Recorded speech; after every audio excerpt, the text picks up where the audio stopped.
A tremendous amount of research goes on behind the scenes that I don't have any direct influence on, in that there's constant feedback from teachers who are using the course, and this feeds back to the publishers, to Oxford University Press.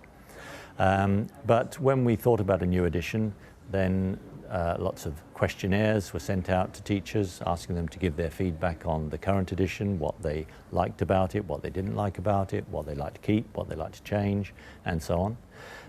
Also, there's a lot of research done into what ministries require, what the various curriculum requirements which might have changed over the years. I've been out to observe a number of lessons in various countries, notably in the Czech Republic and more recently in Slovakia, and also on various trips that I've done, promotional trips. I've spoken to teachers in a whole range of different countries, Slovenia, Hungary, Poland, and so on. The commonest thing that teachers say to us is, "We love project." Which is very flattering to hear, of course. I mean, I'm always very happy when teachers say things like that to me. But they usually say that they like using project. They say their students like working with project. I mean, as with anything, there are always problems, there are faults, there are bits and pieces that some people like, that some people don't like, things that don't work quite so well. That's inevitable. But by and large, the commonest thing they say is, we like it and we're looking forward to the new edition. The way in which we've tried to make the course more teacher-friendly is, first of all, in a way that I've spoken about already, by the greater focus on vocabulary, and particularly putting that up front in the sections so that teachers deal with that more or less in the order in which they would deal with it in the lesson, and by the focus on English across the curriculum, which is becoming an important thing for many teachers. But in other areas we've made changes as well to try and make it more teacher-friendly. One thing is we've increased the amount of revision.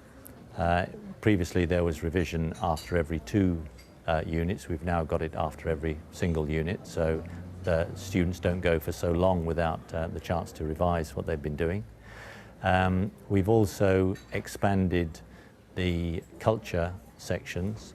In particular, what we've done is added more activities to those so that teachers have more resources to be able to use. And we've also brought in changes, particularly at levels 3 and 4, by,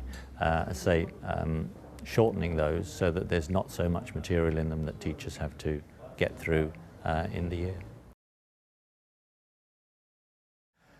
Well, that's actually a difficult question to answer, why I started writing project in the first place, because it's rather a long time ago.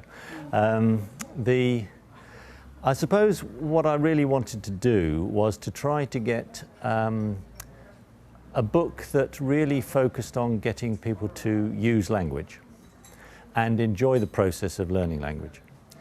My own background is actually not in language teaching, it's actually in history teaching.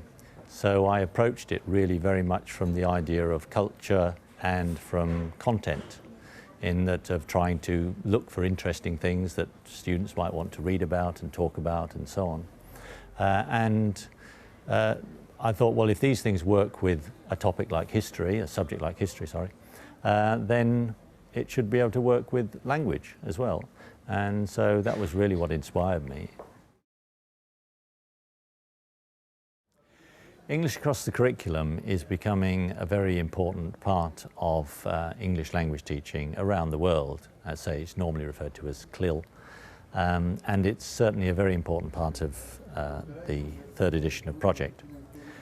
And in Project, we've got a whole range of different subjects covered under the English across the curriculum banner.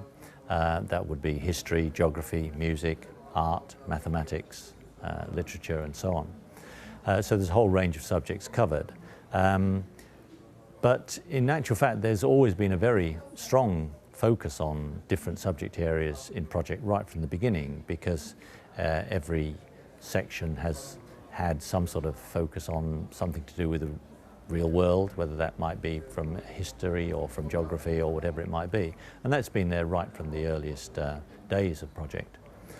But what we've done now with the new edition is to give it a much more focused position, in that every unit has a specific page which is given over to English across the curriculum and will focus on one particular subject area. Well, Project has inspired me as an author largely in two ways. Firstly, in terms of the feedback I get from teachers and from learners, and indirectly from learners via the teachers.